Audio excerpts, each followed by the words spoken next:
Hi everyone, welcome to the NCSY Alumni YouTube video channel. My name is Shlomo Mandel and I have the privilege of working for NCSY Toronto as Associate City Director. It's truly an honor to be able to share some words of Torah with you on this week's Torah portion in Parshat Tazria. So jumping right into it, this week's Torah portion we learn about the evil, malicious sin of Lashon Hara, evil gossip. And to paint a picture of how bad God sees Lashon Hara, I want to share with you the following statement of Chazal, of the rabbis. The rabbis say as follows, that there are three sins that God exacts punishment in this world and in the next. Those are idolatry, adultery, and murder. And the same way that God exacts punishment in this world and in the next, for those three, He also exacts punishment in this world and in the next for the sin of Lashon Hara. So that's a pretty heavy and intense statement, that the rabbis are comparing the sin of Lashon Hara to idolatry, adultery, and murder, so much so that it shares the same consequence that you get punished in this world and the next. So when I saw this Chazal, I was thinking to myself, what is it? What is it about Lashon Hara that's so evil that it gets this terrible punishment, and it shares this terrible punishment with those three terrible sins? So I think if we look into the dynamic of what Lashon Hara is, we'll see that it actually shares an aspect of each of these three terrible sins, and that there's a sense of idolatry, adultery, and murder that is contained within every statement of evil gossip that we say. And that's why I think Chazal share the same sentiment of the same punishment for both of them.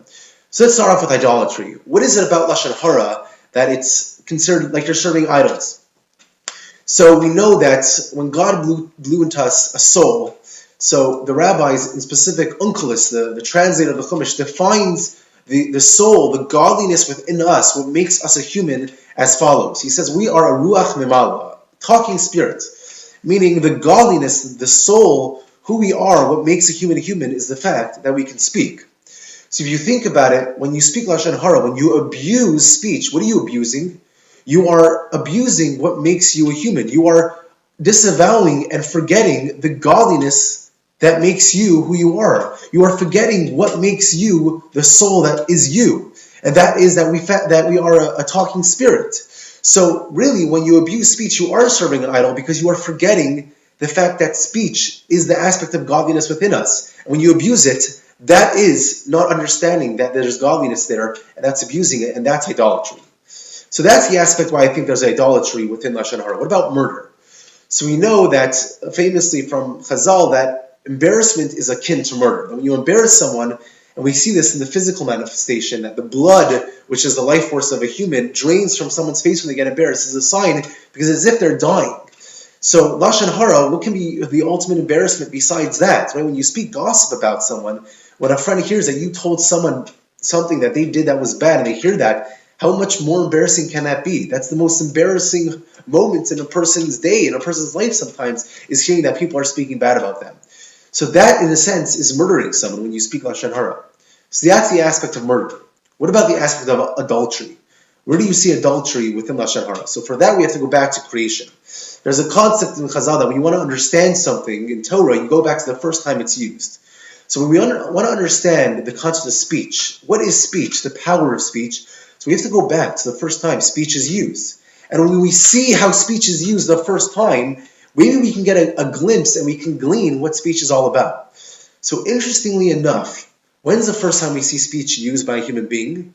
The first time is when Adam wakes up from his slumber after God has made Chava from the flesh of his bone. Adam makes and proclaims the following statement about his wife. He says that she is the flesh of the flesh and the bones of my bones, and therefore God took for her to be my wife. What is that statement saying? Think about this. The first words that are being spoken by man are an expression of the relationship that man needs to have a wife, that a woman needs to have a spouse. It is an expression for a person to connect to another flesh. So we see the first expression of words are an expression for the desire to have a relationship. So now we can understand what words and speech is all about. Speech is about creating relationships. That is the purpose of it. So what is adultery? Adultery is the ultimate breakdown in a relationship. And adultery is when a husband and wife take the most beautiful concept in Judaism, having a relationship, and they break it down. And they destroy it and they abuse it. That is what Lashon Hara is. Lashon hara is abusing speech, is abusing the ultimate avenue, the ultimate, electrical current circuit that is used to make relationships, speech. The same way adultery is the ultimate type and practical way to abuse and ruin a relationship, so is speech and evil gossip is the ultimate way to ruin relationship. Just to leave you with one more interesting, tidbit and a cute idea. Now that we've shown how Lashon hara shares all three aspects of adultery, idolatry, and murder, and that's why the rabbis are able to compare them and say that they share the same punishment that God punishes you in this world and the next. To speak means in Hebrew ledaber. Ledaber means to speak.